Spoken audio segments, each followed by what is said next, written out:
Hello दोस्तों, इस video में समझेंगे ब्रिक्स समिट 2022। ब्रिक्स सम्मेलन 2022 जो कि हाल ही में यह 23 से 24 जून के बीच में यह हुआ है और यह 14वां क्रम का रहा है। और इसका मेज़बानी किया वर्चुअल माध्यम से चाइना ने किया। वर्चुअल माध्यम यानी कि वीडियो कॉन्फ्रेंसिंग के माध्यम से चाइना ने किया और भारत के प्रधानमंत्री मोदी जी इसमें भाग लिए। तो आगे समझते हैं। और ये ब्रिक्स सम्मेलन यह क्रम है कितना, तो 14 नंबर का क्रम है। देखिए इसमें 14 नंबर का क्रम है, 14 नंबर का बना लीजिएगा, 14 नंबर का क्रम है। और यह क्रम जो होता है, जो इसका सम्मेलन करता है, मेजबानी देश करता है, इसका सीरियल बाई सीरियल करता है। जैसे BRICS आगे बताते हैं आपको। देखिए देखिए BRICS तो भारत, बी से भारत, बी से ब्राज़ील हो गया, ब्राज़ील, आर से रसिया, रूस, आई से इंडिया, सी से चाइना और एस से साउथ अफ्रीका। इससे साउथ अफ्रीका हो गया। तो ये क्रम से चलता है ये।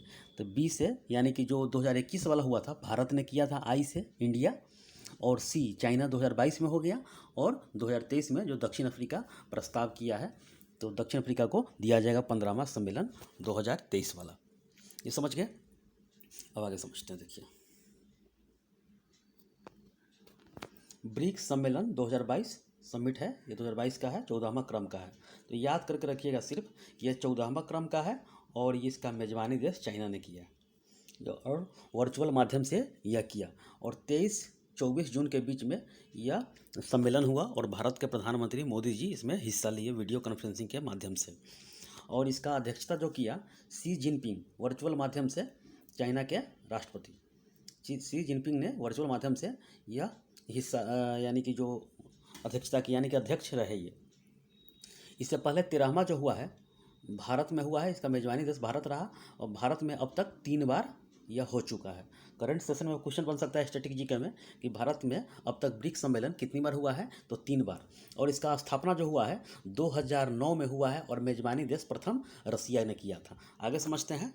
तो सिर्फ याद कीजिएगा, इसमें एग्जाम में स्टैटिक जीके, रेलवे, जितना भी पीसीएस एग्जाम पूछेगा कि 14वां क्रम के हुआ है, मेजबानी देश चाइना ने किया है और इसकी अध्यक्षता शी जिनपिंग वहाँ के राष्ट्रपति ने किया है।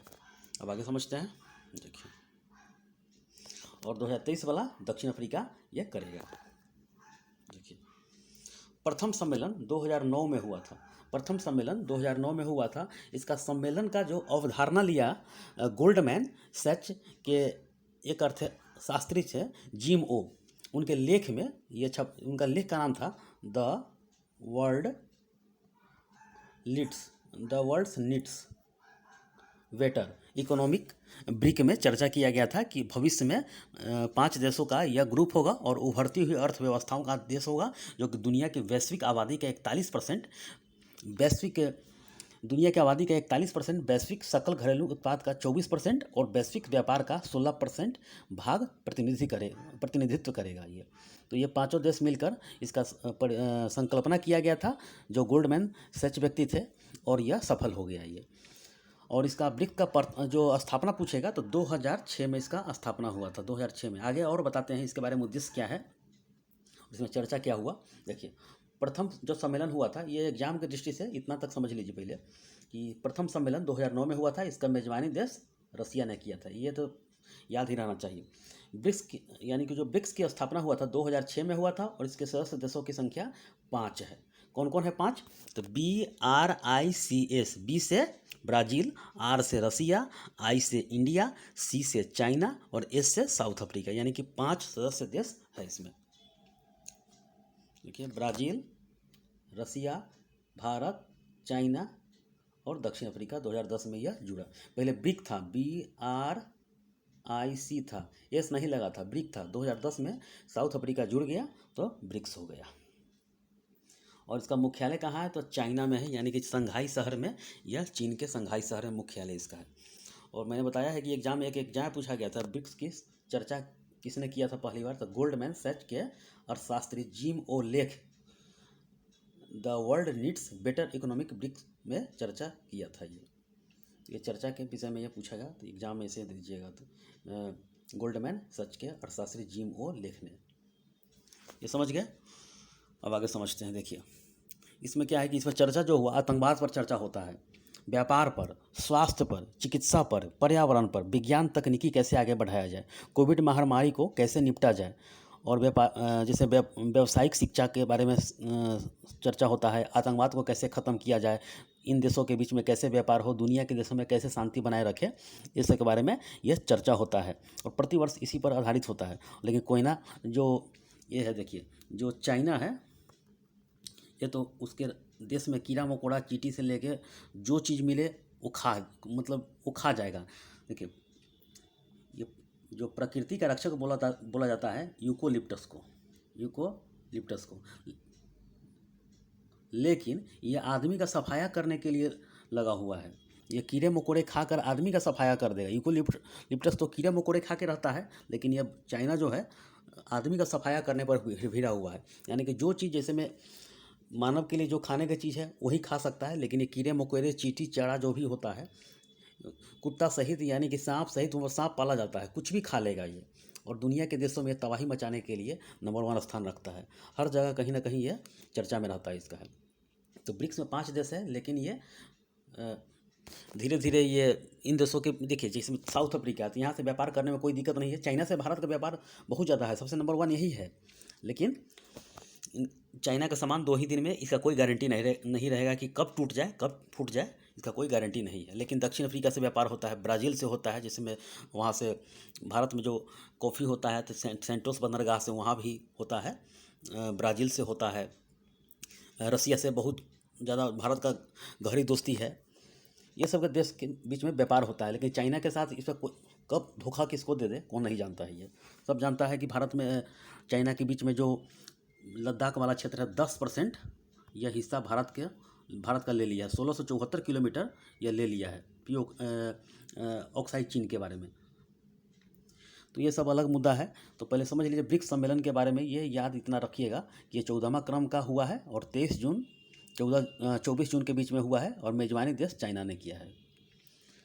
और इसका जो होता है, जिसमें ये जो जिस समय बना था, ये समझ लीजिए दुनिया की यानी कि बना था उस समय, यानी कि हर एक देश में चर्चा था कि ये 5 देश मिलकर आगे मतलब बहुत आगे प्लान करेगा, बहुत आगे देश को ले जाएगा। तो भारत विकासशील देशों के नाम पर आता है, ये सभी विकासशील देशों के नाम पर आता है। जो विकसित यानी कि विकसित है तो विकसित शुरू से ही विकसित है, यानी कि द्वितीय विश्व युद्ध से ही विकसित है। लेकिन जो विकासशील है धीरे धीरे ऊपर उठ रहा है, धीरे धीरे उठना विकासशील कहलाता है ये। और विकसित तो अमेरिका है, ये सब शुरू से ही, जैसे में रसिया हो गया, तो ये शुरू से ही ये अपना उठा हुआ है ये। तो ये दुनिया की उभरती 5 अग्रणी अर्थव्यवस्थाओं का वाला देश है ये। और इसकी अध्यक्षता प्रत्येक वर्ष सीरियल के आधार पर होता है, यानी कि आज भारत हो गया तो कल चाइना होगा, परसों हो गया साउथ अफ्रीका, इसी तरह 2023 में साउथ अफ्रीका करेगा ये, ठीक है। और इसका उद्देश्य पूछेगा तो यानी कि इन देशों के बीच तेज़ी से बढ़ रहे व्यापार एवं निवेश के साथ साथ आर्थिक सहयोग को बढ़ावा देना। यानी कि इन देशों के बीच देखिएगा, भारत का व्यापार दक्षिण अफ्रीका से होता है, समुद्र माध्यम से होता है, चाइना से होता है तो समुद्र दक्षिण चीन सागर से होता है। तो इन जैसे में नेपाल का जो व्यापार होता है भारत के कलकत्ता बंदरगाह से होता है, तो ये चाइना से ही सामान आता है। अगर भारत सरकार अगर नेपाल के लिए बंद कर दे तो उसका नमक जो 20 रुपये मिलता है वहाँ 100 रुपये मिलना शुरू हो जाएगा। इसलिए भारत ने आपसी सहयोग करके, भारत ने कभी किसी देश पर अटैक नहीं किया पहले, और भारत के साथ जो भी अटैक किया है बाद में, पहले वो भारत के साथ दोस्ती नहीं हो सकता है उसका। तो ये सब पॉलिटिकल इशू है। आइए समझते हैं इसमें और भी। देखिए इसमें और भी इसका उद्देश्य क्या है कि इनके बीच न्याय संगत दोस्ती टिकाऊ, यानी कि दोस्ती टिकाऊ के नाम पर चाइना दगा देता है। ये तो बात हुआ था कि ऐसा होना चाहिए। गहरा संबंध यानी कि लाभप्रद, यानी कि दोनों देश को, यानी इन देशों के बीच जो व्यापार होगा, जैसे भारत का दक्षिण अफ्रीका, भारत का रसिया के साथ, भारत का ब्राज़ील के साथ, तो ये लाभप्रद की दृष्टि से होगा, न कि दुश्मनी के सहयोग से होगा। तो दोनों देश के बीच गहरा संबंध हो, जो कि भविष्य में, आने वाले भविष्य में, आप हमारे यहाँ बंदरगाह लीजिए, हम आपके यहाँ बंदरगाह लेंगे, आप हमारे यहाँ व्यापार कीजिए, हम आपके यहाँ व्यापार करेंगे, इस तरह बात होती है। तो इनके भीतर की जाती है ये सब बात। और भी है कि शिक्षा, खेल, संस्कृति का आदान प्रदान करना, जो कि उनके देश में क्या हो रहा है, हमारे देश में क्या हो रहा है, उन देशों के बीच में कभी कभी खेल के बारे में, संस्कृति के बारे में आदान प्रदान किया जाता है, और इसके घनिष्ठ सहयोग करके आपसी संबंध कायम रखना, ये इसका उद्देश्य है। ये और भी बहुत है कि नवाचार सहयोग करना, आकस्मिक रिजर्व समझौता करना कि अगर कोई महामारी फैल जाए तो इन देशों के बीच में अपना रिजर्व कोष से पैसे निकाल कर डोनेट किया जाए इन देशों के बीच में और दुनिया के देशों में भी। सीमा शुल्क सहयोग, ये सब के यानी कि जो जिनके बीच में सीमा सहयोग है, समुद्री सीमा है या भूमिगत सीमा है, तो ये सब के बारे में सहयोग करना कि शांति बना के रखे। और भी है जैसे शांति, सुरक्षा, विकास, सहयोग दुनिया के देशों में कायम रखना और अपना शांति का पर्चा लहराना दुनिया के देशों में। तो इसका उद्देश्य ये सब है, लेकिन ये चाइना उल्टा ही चलते जा रहा है ये। तो खैर ये अभी चल रहा है ब्रिक्स 2022 का सम्मेलन, ये चाइना ने किया है, उसके राष्ट्रपति ने किया है शी जिनपिंग ने। और 2023 वाला जो करेगा दक्षिण अफ्रीका करेगा 15वां सम्मेलन। इससे बस यही क्वेश्चन बनता है, और इसके मेंस टाइप में जो मैं बताया हूँ उसी अनुसार लिखना पड़ता है। तो ये इतना समझ लीजिएगा, और इतना इसका PDF टेलीग्राम पर दिया जाएगा। तो ठीक है, इस वीडियो में इतना ही। धन्यवाद।